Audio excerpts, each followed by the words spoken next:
कांग्रेस अध्यक्ष मल्लिकार्जुन खड़गे ने गुजरात अधिवेशन में कथित चुनावी धांधली और ईवीएम का मुद्दा उठाया। उन्होंने आरोप लगाया कि विपक्ष को हराने के लिए महाराष्ट्र चुनाव में धोखाधड़ी की गई।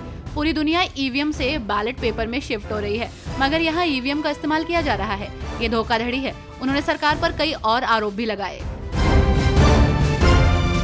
बिहार विधानसभा चुनाव को लेकर तैयारियां तेज हो गई हैं। राजनेताओं की लगातार प्रतिक्रिया सामने आ रही है। वहीं इसी बीच तेजस्वी प्रसाद यादव ने कहा कि सत्ता में आने पर मुसहर, भुइया और झुग्गी झोपड़ी में रहने वालों को पक्का मकान दिया जाएगा। उन्होंने वादा किया कि ऑटो, ठेला और रिक्शा चालकों को परेशान नहीं किया जाएगा और गरीबों पर लाठी डंडे का इस्तेमाल नहीं होगा। उन्होंने शिक्षा को धर्म मानकर काम करने का आह्वान किया।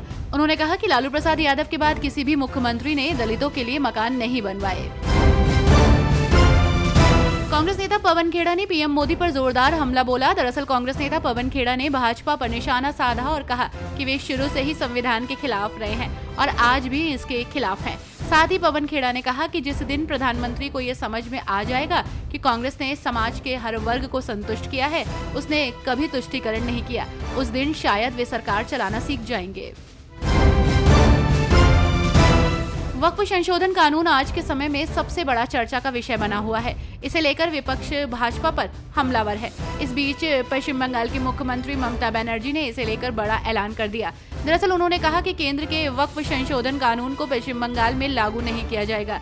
कोलकाता में जैन समुदाय के एक कार्यक्रम में बनर्जी ने कहा कि मैं अल्पसंख्यक लोगों और उनकी संपत्ति की रक्षा करूंगी। उन्होंने लोगों से कहा कि आप मुझ पर भरोसा रखें। वक्फ संशोधन विधेयक पर जम्मू कश्मीर विधानसभा में मचे बवाल पर बोलते हुए जम्मू कश्मीर विधानसभा के नेता प्रतिपक्ष सुनील शर्मा ने आरोप लगाया कि नेशनल कॉन्फ्रेंस का कार्यालय वक्फ की जमीन पर है और वे इस पर सवाल उठाए जाने से डरते हैं। वक्फ को लेकर नेशनल कॉन्फ्रेंस का दर्द शेख अब्दुल्ला के समय से है। आजादी के बाद से ही नेशनल कॉन्फ्रेंस ने जम्मू कश्मीर में वक्फ का प्रशासन चलाया है। उनका अपना कार्यालय वक्फ की जमीन पर है। कर्नाटक के उप मुख्यमंत्री डीके शिव कुमार ने कहा कि प्रधानमंत्री मोदी को इस मुद्दे पर स्पष्ट रुख अपनाना चाहिए और टिप्पणी करनी चाहिए। उन्होंने ये भी कहा कि प्रधानमंत्री को इस मुद्दे पर चर्चा के लिए सर्वदलीय बैठक बुलानी चाहिए। डीके शिव कुमार ने कहा कि प्रधानमंत्री मोदी को इस मुद्दे पर स्पष्ट रुख अपनाना चाहिए और टिप्पणी करनी चाहिए, क्योंकि भारतीय बाजार को संरक्षित किया जाना चाहिए। हमें भारतीय उद्योग की रक्षा करनी है। जम्मू कश्मीर के विधानसभा परिसर में विधायकों में झड़प हुई है। वक्फ अधिनियम पर चर्चा की मांग को लेकर नेशनल कॉन्फ्रेंस के विधायकों के हंगामे के बाद सदन की कार्यवाही दोपहर 1 बजे तक स्थगित कर दी गई है।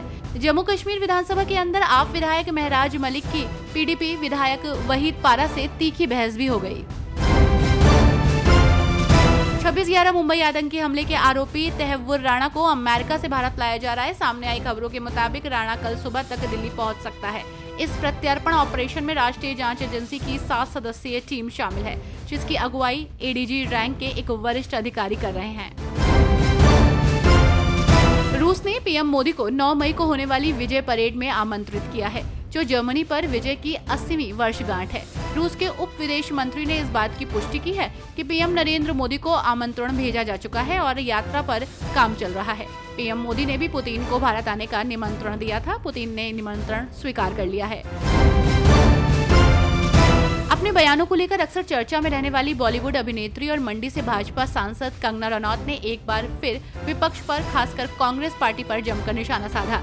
उन्होंने वक्फ बोर्ड पर भी तीखी टिप्पणी की और उन्होंने कहा कि उनके पास इतनी जमीन है कि उससे कई पाकिस्तान बनाए जा सकते हैं। कंगना ने कहा कि कांग्रेस ने ये जमीन वक्फ को दे रखी है।